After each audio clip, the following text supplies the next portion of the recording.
اور چٹائی بچھا کر جب لیٹنے کا ارادہ کرنے لگی تو تمام عورتیں جو تھیں وہ چیخ اٹھیں، اور ان کے جو الفاظ تھے جو انہوں نے اس کو کہے تھے وہ ناقابل بیان ہیں۔ تینوں کے میں ضرورت ہوئی ساڑھے کولا کے ساؤنڈ دی نکنجریے چلی جائے کہ یہ جو شریف عورتیں ہیں اپنے آپ کو کہلاتی ہیں، کیا ان کو یہ حق تھا کس قسم کی حرکت کرتی؟ اور سٹیج پر اس نے وہ پیسے لیے جو کبھی کسی عورت نے نہیں لیے۔ 15 دنوں کا اس نے 20 لاکھ 25 لاکھ روپے بھی لیا۔ اس کے بارے جنہوں نے کوئی غلط باتیں کر رہا، میں نے کہا آپ کے پاس اس کا ثبوت ہے؟ آپ نے دیکھا؟ کہتا نہیں۔ میں نے کہا پھر کہتا میں نے سنا۔ میں نے کہا لعنت ہے تمہارے پر۔ بسم اللہ الرحمن الرحیم۔ میرے پیارے سامعین اور معزز ناظرین، میں آپ کا ناصر الدین دی لیجنڈز آف ناصر الدین شو میں السلام علیکم۔ میرے پیارے سامعین اور معزز ناظرین، جس کے بارے میں آج آپ کو بتانے لگا ہوں، اس سے پہلے میں آپ کو ایک چھوٹا سا واقعہ سنانا چاہتا ہوں جو اس سے تعلق رکھتا ہے۔ میرے پیارے سامعین اور معزز ناظرین، اللہ تعالیٰ نے حج کے ارکان میں ایک انتہائی اہم رکن ہے، اسے کہتے ہیں مزدلفہ۔ وہ ایک پہاڑی مقام ہے، اور کہیں وادی ہے، کہیں پھر پہاڑیاں ہیں، کوئی چھوٹی ہیں کوئی بڑی ہیں، اور وہاں سوائے ریت اور کنکروں کے اور پتھر کے ٹکڑوں کے اور کچھ نہیں ہوتا۔ اور عرفات سے واپسی پر حاجی تمام جو ہیں ان کے لیے فرض ہے کہ وہ واپس آ کر اس مزدلفہ میں ایک رات قیام کرتے ہیں اور زمین پر سوتے ہیں۔ میرے پیارے سامعین اور معزز ناظرین، یہ سعادت اللہ تعالیٰ نے مجھے بھی بخشی۔ میں اس منظر کو اور اس وقت کو، اس حالات کو، ان واقعات کو، اس کی زمین کو بہت اچھی طرح جانتا ہوں۔ میرے پیارے سامعین اور معزز ناظرین، اسی طرح مزدلفہ کی ایک رات تھی۔ تمام حجاج، جن میں مرد، عورتیں، جوان، بوڑھے، بچے سب شامل تھے، اور سبھی پتھروں پہ، مٹی پہ، زمین پہ سو رہے تھے۔ کوئی بیڈ نہیں تھا کسی کے پاس۔ زیادہ سے زیادہ کھجور کی بنی وہ جس کو چٹائیاں کہتی وہ تھی۔ کسی نے کوئی اپنے لیے جا نماز رکھی تھی، اس پہ سو گیا۔ لیکن جس پہ بھی سویا کوئی، اسے پتھروں کی، کنکریوں کی چبھن اور ریت کی لمس جو ہے وہ محسوس ہوتی رہی۔ میں نے وہاں اپنی آنکھوں سے وہاں شہزادوں کو بھی اسی ریت پر سوتے دیکھا ہے، فقیروں کو بھی اسی ریت پر سوتے دیکھا ہے، ان کو بھی سوتے دیکھا ہے جن کے سامنے تمام دنیا جھکتی ہے، اور ان کو بھی سوتے دیکھا ہے جو سب کے سامنے سر جھکا کے رہتے ہیں۔ کیا انصاف ہے میرے خدا کا کہ اس نے انسان کو اس کی اوقات بتائی ہے کہ اوقات تیری یہ ہے کہ میری نظروں میں جب آتے ہو میرے دربار میں تو سب برابر ہو۔ کسی امیر کو، کسی وزیر کو، کسی فقیر پر ترجیح نہیں دی جاتی۔ میرے ہاں سب برابر ہیں۔ میرے دروازے میں، میرے میدان میں جو آتا ہے وہ میرا بندہ ہے اور میرا مہمان ہے۔ میں اس کے ساتھ ایک جیسا سلوک کرتا ہوں۔ وہاں کسی کے لیے کوئی سبزہ نہیں ہے، کوئی ہموار زمین نہیں ہے، اوپر نیچے زمینیں ہیں، کبھی پاؤں نیچے ہوتے ہیں، کبھی سر نیچے ہوتا ہے۔ میرے پیارے سامعین، اس مزدلفہ کے میدان میں ڈیڈ نائٹ میں رات کے 12-1 بجے ایک لڑکی پہنچتی ہے مزدلفہ میں رات قیام کرنے کے لیے، عرفات سے واپس آنے کے بعد۔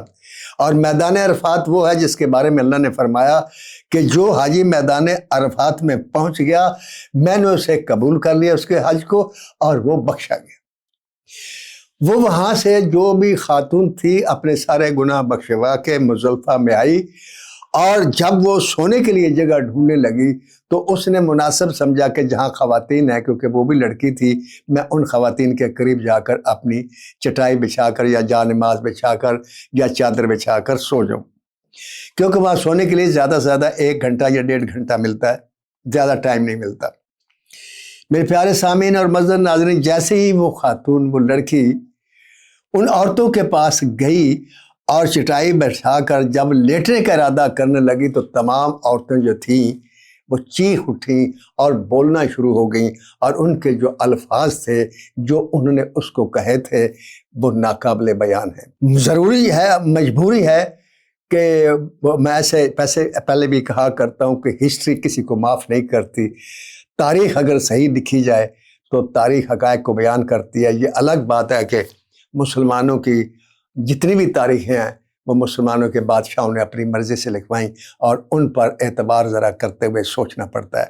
لیکن یہ وہ واقعہ ہے جس کے گواہ مولانا طارق جمیل صاحب بھی ہیں کہ اس عورت کو دیکھتے ہی ایک عورت چیخی کہتی تو اتنے کیویں آ گئی, تینوں کیویں ضرورت ہوئی ساڈے کول آ کے سون دی, نی کنجریے چلا جی چلی جا, تو اس قابل ہی نہیں کہ اسی تیرے کول بیٹھی یا تیرے نال رہیے.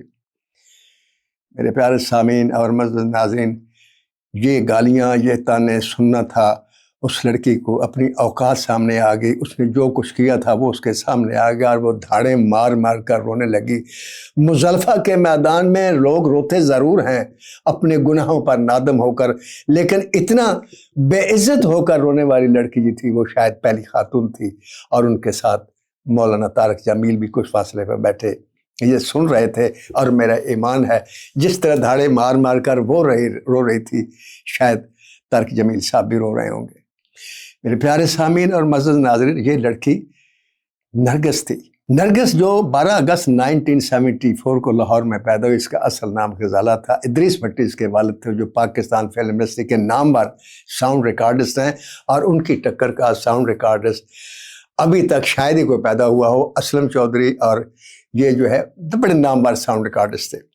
نور جہاں سے لے کر نصیب العال تک ہر ایک کو انہوں نے ریکارڈ کیا ہے. میرے پیارے سامعین اور معزز ناظرین, آپ سوچیں وہ عورتیں شریف تھیں, اور یہ جو لڑکی تھی یہ ایکٹریس تھی. سوسائٹی کے نظر میں یہ شریف نہیں تھی. میرے پیارے سامعین اور معزز ناظرین, خدا کے لیے یہی جو فیصلہ ہم اپنے ہاتھ میں لے لیتے ہیں کہ یہ گناہگار ہے, یہ نیکوکار ہے, یہی غلط ہے. ہم حج بھی بانٹنا, جنت بھی بانٹنا شروع کر دیتے ہیں, دوزخ بھی عطا کرنا شروع کر دیتے ہیں, وہ فیصلے بھی کر دیتے ہیں جو ہمارے بس میں نہیں ہیں, جو ہم نے نہیں کرنے, جو صرف اللہ کی ذات نے کرنے ہیں. کون اچھا ہے کون برا ہے کوئی نہیں جانتا. میں آپ کو اسی سلسلے میں ایک واقعہ سناتا ہوں کہ حضرت موسیٰ علیہ السلام نے ایک دفعہ اللہ تعالیٰ سے عرض کیا کہ یا اللہ مجھے میری امت کا سب سے گنہگار آدمی دکھا دے. فرمایا جب صبح جاؤ گے کوتور میں میرے پاس آئے ہوئے تو راستے میں تمہیں وہ آدمی ملے گا. جب وہ صبح کوتور کی طرف جانے لگے تو انہوں نے کیا دیکھا کہ ایک آدمی جو واقعی گنہگار تھا ان کی نظر میں وہ آ رہا تھا. تو اللہ تعالیٰ نے کہا کہ یہ وہ شخص ہے جو تیری امت کا سب سے گنہگار شخص ہے. کوتور پر پہنچ کے تو آپ نے پھر عرض کیا یا اللہ اب مجھے وہ آدمی بھی دکھا دے جو سب سے نیکوکار ہے میری امت کا. تو اللہ تعالیٰ نے فرمایا جب واپس جاؤ گے تو وہ آدمی تمہیں راستے میں ملے گا. حضرت موسیٰ علیہ السلام واپس گئے, جا رہے تھے تو ایک دم دیکھا سامنے سے جو آدمی آ رہا تھا ان کے پاؤں تلے سے زمین نکل گئی, ان کو سکتا ہو گیا, وہ کھڑے ہو گئے کیونکہ وہی آدمی تھا جو آ رہا تھا, اور اس کے کندھوں پر ایک بچہ تھا جو اس کا بیٹا تھا. جب وہ گئے تو وہ گزر گیا پاس سے سلام کر کے, تو حضرت موسیٰ علیہ السلام بولے سے آدمی تھے, انہوں نے آواز لگا آسمان کی طرف, میرے مالک یہ کیا, یا شاید اگلے دن گئے ہوں گے, یہ کنفرم نہیں ہے کہ اسی وقت اللہ سے کہا اور جواب ملا یا کوئی طور پر گئے. باہر جب بھی اللہ سے ملاقات کا موقع ملا, گفتگو کا موقع ملا, انہوں نے سب سے پہلے یہی کوشچن کیا کہ میرے مالک یہ کیا, سب سے زیادہ گنہگار بھی وہی, اور اس کے بعد میں جب جاتا ہوں سب سے نیکوکار بھی وہی. تو اللہ تعالیٰ کی طرف سے آواز ہے ہاں موسیٰ میں نے بالکل ٹھیک کہا, وہی تیری امت کا سب سے گنہگار آدمی تھا. لیکن وہ شام کو اپنے بچے کو کندھے پر لے کر آ رہا تھا, تو بچہ اس سے کچھ سوال کر رہا, تو اس نے کہا ابا تیرے سے بڑا کون ہے؟ تو اس نے کہا میرے سے بڑے یہ درخت ہیں. کہتے درختوں سے بڑا کون ہے؟ انہوں نے درختوں سے بڑے پہاڑ ہیں. کہتا پہاڑوں سے بڑا کون ہے؟ کہتا پہاڑوں سے اونچا آسمان ہے. کہتا آسمان سے اونچا کون ہے؟ کہ اوپر سے دوسرا آسمان ہے, پھر تیسرا ہے, حتیٰ کہ 7واں آسمان ہے, اور اس کے بعد عرش الہی, سب سے اونچا وہ ہے. تو بچے نے کہا کہ ابا اس سے بھی اونچی کوئی چیز ہے؟ تو اس آدمی کی آنکھوں میں آنسو آ گیا, کہنے لگا ہاں بیٹے اس سے اونچے میرے گناہ ہیں جو میں نے کیے ہیں. کہتا ہے اللہ نے فرمایا اس کی یہ ندامت اور اس کے یہ آنسو, اس کا رونا, یہ مجھے اتنا اچھا لگا, اس کا اعتراف مجھے اتنا اچھا لگا کہ میں نے اس کو تیری امت کا سب سے نیکوکار انسان بنا دیا. میرے پیارے سامعین اور معزز ناظرین, جو آدمی اللہ کے دربار میں جاتا ہے, اللہ کے میدان عرفات میں جاتا ہے, وہ گناہ بخشوانے ہی تو جاتا ہے, اعتراف کرنے ہی تو جاتا ہے, سب کچھ مانتا ہے, حالانکہ اللہ تعالیٰ سب کچھ جانتا ہے, لیکن پھر بھی انسان روتا ہے اور کہتا ہے میں نے یہ بھی کیا, میں نے وہ بھی کیا, میں نے ایسا بھی کیا, ویسے بھی, انہیں معاف کر دے. اور واحد وہ ہستی ایسی ہے جس کی طرف سے روتے رو کر معافی مانگنے والے کو کبھی نہ نہیں ہوئی. میرے پیارے سامعین اور معزز ناظرین, اگر ہم بروں سے نفرت کرنا شروع کر دیں تو ہم کون سے اچھے ہیں؟ کون اچھا ہے کون برا یہ صرف اللہ کی ذات جانتی. کس کا کیا انجام ہوگا یہ کسی کو نہیں پتا. میں نے اپنی کتاب میں ایک جملہ لکھا تھا, کوئی شخص یہ نہیں جانتا کہ وہ کس نیکی کے بدلے بخشا جائے گا, اور نہ کوئی یہ جانتا ہے کہ وہ کس برائی کے بدلے, کس گناہ کے بدلے پکڑا جائے گا. اس لیے جب بھی گناہ کرنے لگو یہ سوچ کر چھوڑ دو کہ شاید اسی میں میری پکڑ ہو جائے, اور جب نیکی کا موقع ملے تو یہ سوچ کر فوراً کر لو کہ شاید یہی نیکی میری بخشش کا ذریعہ بن جائے. میرے پیارے سامعین اور معزز ناظرین, جو بچہ سب سے نالائق ہوتا ہے, نکھٹو ہوتا ہے, نکما ہوتا ہے, ناکارہ ہوتا ہے, آپ کے علم میں ہے یہ بات, وہی بچہ ماں کو سب سے پیارا ہوتا ہے. کیونکہ ماں دیکھتی ہے کہ میرے سارے بچے تو سیٹ ہیں, کوئی کام کر رہا ہے, کوئی جاب کر رہا ہے, کوئی حکمرانی کر رہا ہے, کوئی تجارت کر رہا ہے, یہ میرا بچہ نہ کما رہا ہے نہ کچھ یہ پڑھا لکھا ہے, گھر میں بیٹھا رہتا ہے نکھٹو, اس کا کیا ہوگا. ہر وقت ماں کو یہی فکر کھائے رہتی ہے, وہ کسی کے بارے میں نہیں سوچتی, وہ کسی کا انتظار نہیں کرتی, صرف اس ناکارہ بچے کا انتظار کرتی ہے کہ وہ گھر آ جائے, ایسا نہ ہو کہیں ادھر ادھر نہ جائے اور کہیں کسی مصیبت میں نہ پھنس جائے. تو میرے پیارے سامعین, یہ تو حدیث پاک ہے میرے نبی کی کہ اللہ اپنے بندوں کو ماں سے 70 گنا زیادہ پیار کرتا ہے. آپ سوچیں وہ نرگس سے کتنا پیار کرتا ہوگا یار, جو وہاں دھاڑے مار مار کر رو رہی تھی. کیا گزری ہوگی اس عورت کے اوپر, اور کیا سوچ رہے ہوں گے فرشتے اس منظر کے اوپر کہ یہ جو شریف عورتیں ہیں اپنے آپ کو کہلاتی ہیں, کیا ان کو یہ حق تھا کس قسم کی حرکت کرتی. بہرحال میرے پیارے سامعین اور معزز ناظرین, جن عورتوں نے ان کو یہ تانا دیا اللہ ان کو بھی معاف کرے, اور جس عورت کو تانا ملا اس کو اللہ تعالیٰ نے اجر دے دیا, وہ بھی صبر کرے. اور یہ اس منزل کی طرف لے کر گئے ان کو مولانا طارق جمیل, اللہ ان کو بھی اور زیادہ اضافہ کرے ان کے درجات میں اور ان کے علم میں, اور وہ اسی طرح گمراہ اور بھٹکے ہوئے لوگوں کو رائے راست پر لاتے رہیں. اب آتے ہیں نرگس کی فلمی زندگی کے بارے میں. تو میرے پیارے سامعین اور معزز ناظرین, نرگس نے ایک ایسے گھر میں جنم لیا جس کا باپ جو تھا وہ ساؤنڈ ریکارڈسٹ تھا, اور اس کی ماں جو تھی بلو نام تھا اس کا, وہ اسٹوڈیو میں جایا کرتی تھی, کبھی ریکارڈنگ کے بہانے کبھی کچھ, اور وہ فلموں میں چھوٹے موٹے رول بھی کیا کرتی تھی, اور وہ فلمیں ہٹ بھی ہوتی تھی. تو اس کا جانا اور ساتھ نرگس جاتی تھی, تو اس کے دل میں کام کرنے کا جذبہ پیدا ہو جانا ایک فطری امر تھا, لہٰذا کام کرنے کا اس کے اندر جذبہ پیدا ہوا. لیکن جب اس نے کام کرنے کا فیصلہ کیا اور اس کو ایک فلم ملی سب سے پہلے, ناگن سپیرا, جس میں ریمبو ہیرو تھے, ہیروئن کا رول میں ملا ڈائریکٹ. تو مجھے نہیں پتا تھا کہ یہ لڑکی کون ہے, غزالہ, اور تو نرگس کے نام سے وہ آئی. تو ایک دن میں اپنے گھر میں سویا ہوا تھا, جب اٹھا مجھے پتہ چلا کوئی شخص میرا انتظار کر رہا ہے, تو میں دیکھا نیچے گیا تو ادریس بھٹی صاحب انتظار کر رہے تھے. تو ادریس بھٹی صاحب کے ساتھ میرے بڑے اچھے مراسم تھے, وہ بہت اچھے انسان ہیں, بے پناہ عزت کرتے ہیں انسان کی اور بے پناہ عزت کرواتے بھی ہیں. تو میں بڑا حیران ہوا کہ وہ میرے پاس کیوں آئے, کیونکہ ان کا میرا تو کوئی ایسا کام کا سلسلہ تھا نہیں. وہ ریکارڈرز تھے اور گانا ریکارڈ کرواتے تھے ڈائریکٹر, اور ہمیشہ وہی پریفرنس بھی ہوتی تھی. تو میں نے کہا جی کیسے آنا ہوا؟ تو انہوں نے کہا ناصر صاحب کے بڑے شرمندہ سو کر کے میری جو بیٹی ہے اس نے فلم میں آنے کا فیصلہ کیا ہے, اور میں برداشت نہیں کرتا کہ میری بیٹی ایکٹریس بنے, تو میں آپ کے پاس ہی لے آؤں کہ سب سے زیادہ فلمیں آپ کے پاس ہیں, سب سے زیادہ ڈائریکٹر آپ کی بات مانتے ہیں, لہٰذا آپ نرگس کو فلم میں کبھی نہیں لیں گے. میں نے ان سے وعدہ کر لیا, میں نے کہا جی بالکل ٹھیک ہے, کم از کم میری فلم میں نرگس نہیں ہوگی. اور میرے پیار سے سامعین اور معزز ناظرین, میں ایک عرصہ تک نرگس کی مخالفت کر کے اس کو فلم میں آنے سے روکتا رہا. لیکن نرگس جب آئی سکرین پر اور اس نے رقص کیا, اس سے پہلے جو دور تھا اس وقت چل رہا تھا وہ انجمن اور ریما کا تھا. تو انجمن سپر سٹار تھی, وہ ٹاپ پہ تھی, اور سیکنڈ ہیروئن جو ہوتی تھی وہ ہمیشہ ریما ہوتی تھی, اور تھرڈ ہیروئن کے طور پر لوگ کبھی سائمہ کو لے لیتے تھے, کبھی کوئی اور لڑکی لے لیتے تھے. لیکن نرگس نے جو آ کر سکرین پر ڈانس کیا, میرے پیارے سامعین اور معزز ناظرین, اگر آپ فلمیں دیکھتے ہیں تو آپ فلمیں دیکھیے, سب سے بہترین ڈانسر جو مانا جاتا ہے وہ ریما کو مانا جاتا ہے کہ وہ بہت اچھی ڈانسر تھی. باقی لڑکیاں بھی ڈانسر تھی, لیکن میرے پیارے سامعین اور معزز ناظرین, ڈانس جسے اعضاء کی شاعری کہا جاتا ہے, وہ اگر آپ نے دیکھنا ہے تو آپ نرگس کے ڈانس کو دیکھیں. نرگس کا ڈانس نہ ملے آپ شاہد امینی کے ڈانس کو دیکھیں. نرگس نے اپنے جسم کی حرکات سے جو بول تھے اس کے مطابق موومنٹ کی وہی ایکسپریشن چہرے پر تھے، لہٰذا اس کا ڈانس اتنا کیچی ہوتا تھا کہ وہ پبلک کے ذہنوں میں دھس گیا، اور ان کا جب گانا آتا تھا وہ ایک بار نہیں، دو بار نہیں، تین تین بار چلتا تھا۔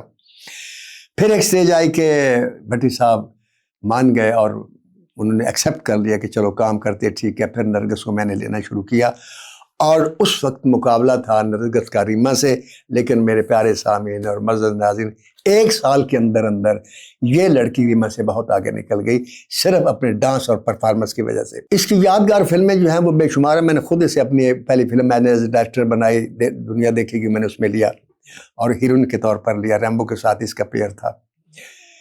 تو آپ اس فلم میں اس کے ڈانس دیکھ لیں، اور اس میں سائمہ جی بھی تھیں، ریشم بھی تھی، ان کے بھی آپ ڈانس دیکھ لیں، ان کے گانے بھی دیکھ لیں، تو آپ کو فرق نظر آئے گا جو میں آپ سے کہہ رہا ہوں۔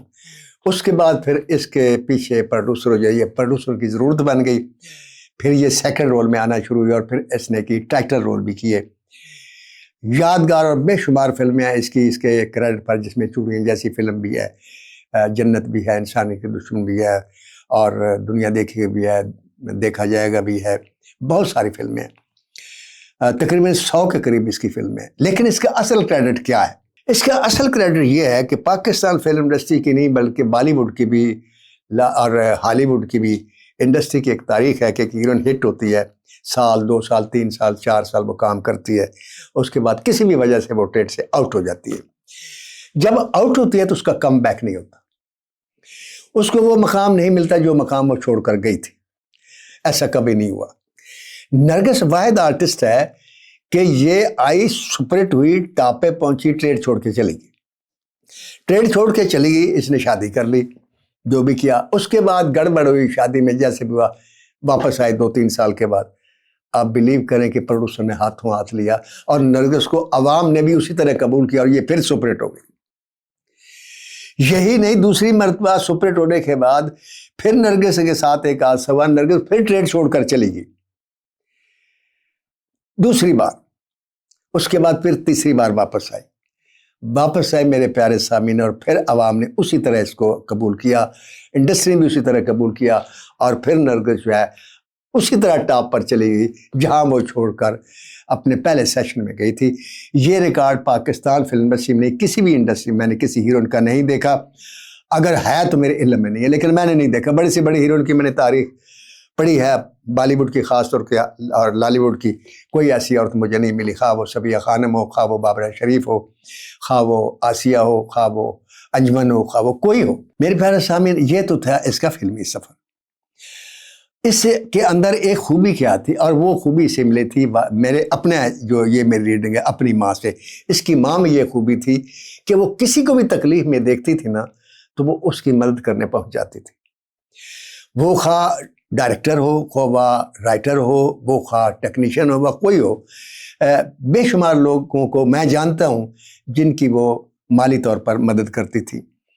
اور مزیداری کی بات یہ ہے کہ وہ مثلا کوئی بیٹھا ہوا آدمی پریشان ہے تو اس کو پتہ چلا ہے بلو کو کہ یہ جو ہے نا فلاں وجہ سے اسے کسی کے فلاں کے پیسے دینے، اس نے اس کو نہیں بتایا، وہ اٹھ کے گھر گئی ہے، واپس ہے پیسے لے کے اس آدمی کو دے دیے کہ یہ آپ پیسے دے دیں۔ اچھا، مجھے اس بات پہ یقین نہیں آتا تھا، میں کہتا تھا لوگ کچھ ضرور سے زیادہ کرتے ہیں، ٹھیک ہے مدد کرتی ہوگی، لیکن ایسی بھی کیا۔ لیکن ایسا ہوا کہ انٹرنیشنل فلم بنانے گئے، وہ میرے دوستوں کی فلم تھی اور اس کا آل ان آل میں تھا، میں یونٹ کو لے کر چلا گیا۔ اقبال کشمیری صاحب ڈائریکٹر تھے، اس میں نرگس بھی تھی، اس میں سائمہ بھی تھی، سلطان رائے بھی تھے، ندیم صاحب بھی تھے۔ تو وہاں ایسا ہوا کہ میاں فرزان صاحب اس کے ڈسٹریبیوٹر تھے کہ مجھے پیسے پہنچانے تھے، انہوں نے وہ پیسے لیٹ ہو گئے اور ہم نے ہوٹل چھوڑنا تھا۔ جب ہوٹل چھوڑنا تھا تو سب سامان پیک ہو گیا، سارے گاڑی میں بیٹھ گئے اور جانے لگے، میں نہیں گیا۔ تو میرے سے بلو نے پوچھا کہ ناصر صاحب تجھے کیوں نہیں جا رہے؟ تو میں نے اس کو بتایا، میں نے کہا میں اس لیے نہیں جا رہا کہ ایک پرابلم ہے۔ کہتی کیا پرابلم؟ میں کہا چھوڑے تھا آپ لوگ پہنچے، میں پہنچ جاؤں گا۔ میں اس لیے رک گیا وہاں ہوٹل میں کہ میں نے انہیں کہا دیکھیں میں یہاں بیٹھا ہوں، پیسے آئیں گے میں آپ لوگوں کو بل کلیئر کروں گا، میں پھر جاؤں گا۔ پیسے نہیں آئے۔ اب پیسے پہنچے تو پیسے پہنچے سری لنکا، اور ہم تھے سیگری میں یا کہیں کوئی اور ایک شہر تھا وہاں تھے۔ تو میں نے ان سے کہا میرے بھائی آپ آدمی ساتھ بھیج دیں جو پروڈکشن مینیجر، تو گارنٹی لے لیں، میں اس کو لے جاتا ہوں، میں وہاں پہنچ کے پیسے دے۔ تو کہتا ہے جی ٹھیک ہے۔ بات ہوگی اس کے بعد جناب وہ بس والے ویٹ کرتے، بلو نے بس نہیں چل رہی تھی کہ ناصر صاحب آئیں گے تو بس جائے گی، اس بارے میں گھنٹہ ڈیڑھ لگ گیا۔ خیر میں پہنچا، میں جا کے بیٹھ کے تو میں بڑا اداس اور بڑا پریشان تھا کہ یہ مسئلہ کیسے حل ہوگا، کیونکہ کہہ تو دیا تھا پروڈیوسر نے کہ پیسے میں بھیج دوں گا، وہ میاں فرزان صاحب نے بھیجنے تھے، لیکن وہاں موبائل تو اس وقت کسی کے پاس تھا، تو میں نے کہا اگر نہ آئیں گے تو بڑی بےزتی ہوگی۔ بڑی پریشانی کے اندر میں بیٹھا تھا، تو راستے میں گاڑی رکی بس، تو کھانے کے لیے سارے اتر گئے، کچھ یہ وہ سب اپنے بڑے خوش، یہ وہ ہیپی، کسی کو یہ پتہ نہیں تھا، یہ پتہ تھا صرف بلو کو کہ یہ واقعہ ہوا ہے۔ تو جب سب اتر گئے تو نرگس بھی بیٹھی رہی اور بلو بھی بیٹھی رہی، تو میں نے کہا نہیں نا صاحب آؤ کچھ کھا لو، میں نے کہا نہیں تسی جاؤ، میں نے کچھ نہیں کھانا، کہ نہیں آنا صاحب آج میں کہا نہیں، تو نرگس ہوں تھلے لایا کہ تو چل میں آ رہی ہے، تو میں نے کہا دیہات چلے چوڑیاں سن کچھ سونے دیا 6-7 ادھر 6-7 ادھر، کہتی ناصر صاحب میں نے پتا ہے بل دینا تسی، کوئی گل نہیں میں لاہور جا کے لے لیں گے، چوڑیاں میری سونے دی لے لو تو بیچ کے تو انہوں نے بل دے دو یا امان دے طور پر رکھا دو۔ آپ یقین کریں میری آنکھوں میں آنسو آ گئے خوشی سے، اور اس سوچ کے کہ سونا تو عورت کی کمزوری ہے، سونا لینا جانتی ہے عورت، دینا نہیں جانتی، اس کا دل کٹ جاتا ہے جب اس سونے کو بیچنا پڑتا ہے یا کسی کو دینا پڑتا ہے سوائے اپنی بیٹی کے۔ تو میں نے کہا نہیں وہ حل ہو گیا مسئلہ، کوئی ایسی بات نہیں، کہتے پھر آ کے پھر کھانا کھایا، میں نے کہا نہیں میرا دل نہیں کر رہا، خیر میں نے کھانا نہیں کھایا، وہاں پہنچے سری لنکا، ہم نے پیسے دیے، وہ مسئلہ حل ہو گیا۔ یہ واقعہ میں نے اس لیے سنا کہ یہ چیز اس کو اپنی ماں سے انہیرٹ ہوئی، لوگوں کی مدد کرنے کی، اور یہ کام پھر نرگس نے بھی جاری رکھا، اور اس کی یہ عادت تھی کہ جو بھی پیسے لیتی تھی، فرض کرو اس نے 1,00,000 روپیہ لیا ہے تو اس میں سے 2,500 روپیہ اس نے وہیں بانٹ کے نہیں جو زکوٰۃ کا، تو پھر باقی پیسے گھر لے کے جانے۔ یہ جذبہ اس کے اندر اس وقت بھی تھا، یہ جذبہ اس کے اندر آج بھی ہے۔ آج بھی کسی کو کوئی پرابلم ہوتی ہے تو وہاں پہنچ جاتا ہے اس کے پارلر میں، اور وہ اس کے مسئلے کو حل کر دیتی ہے۔ صرف وہی نہیں، اس کی ماں بھی۔ اور آپ کو مزیداری کی بات بتاؤں کہ پیسہ اس فیملی پر عاشق ہے، بہت کم لوگ ایسے ہوتے ہیں جن کا پیسہ پیچھا کرتا ہے، ورنہ لوگ پیسے کا پیچھا کرتے ہیں۔ دیکھیں اس کی ایک بڑی بہن تھی، سیمی اس کا نام تھا، اس نے پارلر بنایا مون مارکیٹ میں، وہ بوریوں میں بھر کے پیسے لے جایا کرتی تھی، اللہ اگر کی رحمت کرے فوت ہوگی، آج بھی اس کے پارلر کا یہی حال ہے۔ نرگس آئے، نرگس کے پیچھے بھی پیسہ بھاگتا رہا، اس نے انڈسٹری چھوڑی، وہ سٹیج پر آئی، اور سٹیج پر اس نے وہ پیسے لیے جو کبھی کسی عورت نے نہیں لیے۔ 15 دنوں کا اس نے 20 لاکھ 25 لاکھ روپے بھی لیا، اور پھر پروڈیوسر پھر بھی پراپرٹ میں رہا۔ اس کی ماں نے پارلر بنایا تھا الگ، وہ پارلر آج بھی چلتا ہے، اسی طرح چلتا ہے، بے پناہ چلتا ہے۔ پھر نرگس جب ریٹائر ہو گئی انڈسٹری سے، پھر اس نے پارلر بنایا، اور اس کا وہ پارلر بھی آج اسی شان و شوکت کے ساتھ چلتا ہے، اور سب کی پہلی پریفرنس ہوتی ہے لڑکیوں کہ وہ نرگس کے پارلر میں جائیں۔ اسی طرح اس کا والد ہے ادریس بھٹی، اس نے اپنا اسٹوڈیو بنا لیا، پہلے ساؤنڈ ریکاسٹنگ دو، تو جب اپنا بنایا تو آپ یقین کریں میرے سمیت ہر ڈائریکٹر کی خواہش ہوتی تھی کہ سارے گانے وہاں ریکارڈ کروائیں، اور یہی ہوتا رہا، اور آج بھی اس اسٹوڈیو کی وہی پوزیشن ہے۔ اب ان کا بیٹا خرم ادریس بھٹی وہاں کام کرتا ہے۔ اب آتے ہیں نرگس کی نجی زندگی کے بارے میں کچھ بات کرتے ہیں، کیونکہ نرگس کے بارے میں بڑی یہ باتیں مشہور ہیں کہ وہ ایسی تھی، وہ ویسی تھی، وہ یوں تھی، وہ یہ تھی، وہ ادھر تھی، وہ ادھر تھی۔ میرے پیارے سامعین اور معزز ناظرین، کسی پر الزام لگانا بڑا آسان ہے، کیونکہ سنی سنائی بات پر جب بھی کسی سے میں پوچھتا ہوں، میں نے تفتیش کی اس کے بارے جنہوں نے کوئی غلط باتیں کر رہا، میں نے کہا آپ کے پاس اس کا ثبوت ہے؟ آپ نے دیکھا؟ کہتا نہیں۔ میں نے کہا پھر کہتا میں نے سنا، میں نے کہا لعنت ہے تمہارے اوپر۔ اس بات کو تو اللہ تعالیٰ نے بھی منع کیا کہ سنی سنائی بات کو لے کر آگے نہ چل پڑو۔ نرگس ایک ایسی آرٹسٹ تھی جس کے پیچھے بے شمار فین تھے، پھر اس کو ایک فین ملا، پیار کا اظہار کیا، اور آپ کو پتہ ہے کہ عورت جو ہے مرد کے اس جال میں ضرور پھنس جاتی ہے، جس طرح مرد عورت کے حسن کے جال میں ضرور پھنس جاتا ہے، عورت بھی مردوں کے زبان کی جال میں پھنس جاتی ہے۔ پھنس کے اس نے شادی کر لی، شادی کر لی، ٹریڈ چھوڑ کے چلی گئی۔ اب وہاں جا کر وہ جو مرد تھا جس نے بھی شادی کی تھی، پتہ یہ چلا تو وہ تو اس کی کمائی کھانا چاہتا، وہاں اس نے وہ کچھ اور کاروبار بھی کیا تھا میرا خیال ہے، جس میں کپڑے جسے بوتیک کہتے ہیں۔ تو ایک عورت نے جب دیکھا کہ مرد کا کام تو ہے عورت کو کھلانا، میں نہیں کھلانا، پھر مجھے اس مرد کا کیا فائدہ، اور مرد نے جب اس نے کھلانا چھوڑ کے لڑائی شروع کر دی، نتیجہ کیا ہوا؟ سیپریشن ہو گئی، نرگس واپس آ گئی۔ نرگس چونکہ صحیح تھی، اپنی جگہ پر رائٹ تھی، اللہ تعالیٰ نے اس کو پھر وہی مقام دے دی، کیونکہ وہ اپنے شوہر کے ساتھ مخلص تھی. اس نے شوہر کو نہیں چھوڑا، شوہر نے اس کو چھوڑ دیا. اس کے بعد پھر دوسری مرتبہ اس کی زندگی میں ایک شخص آتا ہے، اس کے ساتھ شادی کرتا ہے، پھر اختلاف ہوتا ہے کسی بات پر.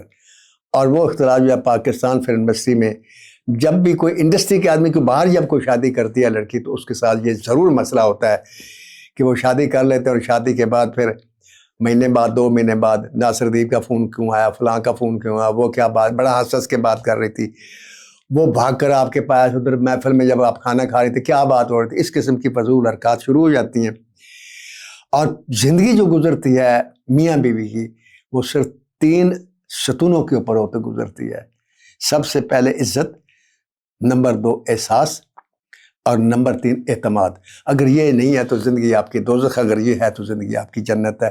لہٰذا نرگس کے اوپر ظلم و ستم ہوا، اس کے بال مونڈ دیے گئے، بھویں مونڈ دی گئی، مارا گیا، پتنی پیٹا گیا. نرگس پھر ٹریڈ سے آؤٹ ہو گئی، نرگس پھر واپس آ گئی. نرگس کو پھر اللہ نے وہی عزت دی، پھر وہی مقام دیا، پھر وہی عزت اور دولت اور فلم میں وہ پھر سپریٹ ہو گئی. پھر نرگس کی تیسری دفعہ پھر ایک زندگی میں ایک آدمی آتا ہے، نرگس پھر اس پر اعتماد کرتی. میرا سوال پیارے سامعین اور معزز ناظرین ان لوگوں پر جو یہ کہتے ہیں کہ یہ عورت تو ایسی تھی ویسی تھی، ایسی ویسی عورت ایک مرد کی ہو کے جینا نہیں سیکھتا، اسے نہیں آتا. یہ کیوں کرتی وہ ایک دوسری شادی، پھر دوسری شادی، پھر تیسری شادی، اور پھر تیسری شادی بھی ناکام ہوئی. اور ناکام ہوئی تو پھر نرگس نے توبہ کر لی، اس نے اپنے آپ کو اللہ کے حوالے کر دیا. اور آج کل وہ صرف دین کی کام کرتی ہے، لوگوں کے لیے فلاحی کام کرتی ہے، اپنا چینل بھی اس نے بنایا ہوا ہے، اور اللہ تعالیٰ سے ہر وقت معافی مانگتی ہے. 4-5 حج کر چکی ہے، 8-10 عمرے کر چکی ہے. لیکن اس کے حج اور عمرے سے بھی زیادہ جو عمل مجھے اس کا پسند ہے وہ یہ ہے کہ اس کے پاس جب بھی کوئی ضرورت مند گیا جو میرے علم میں ہے، وہ خالی واپس نہیں آیا. تو نرگس اپنے اللہ کے دربار سے کیسے خالی واپس آ سکتی ہے؟ اللہ تعالیٰ تمام لڑکیوں کو اسی طرح کی سوچ دے، اسی طرح کی ذہنیت دے، اسی طرح کا کردار دے کہ وہ اپنے پیسوں کو اپنی ذات پر، اپنے فیشن پر خرچ کرنے کے بجائے ان لوگوں کے اوپر بھی خرچ کریں جن کے پاس اپنے اوپر خرچ کرنے کے لیے کچھ نہیں ہوتا. اور میرے پیارے سامعین معزز ناظرین، پیسہ وہی آپ کا ہے جو آپ دے کر جائیں گے، وہ پیسہ نہیں ہے جو آپ چھوڑ کر جائیں گے، وہ آپ کا نہیں ہے. یہ ذہن میں رکھیے گا. اللہ حافظ.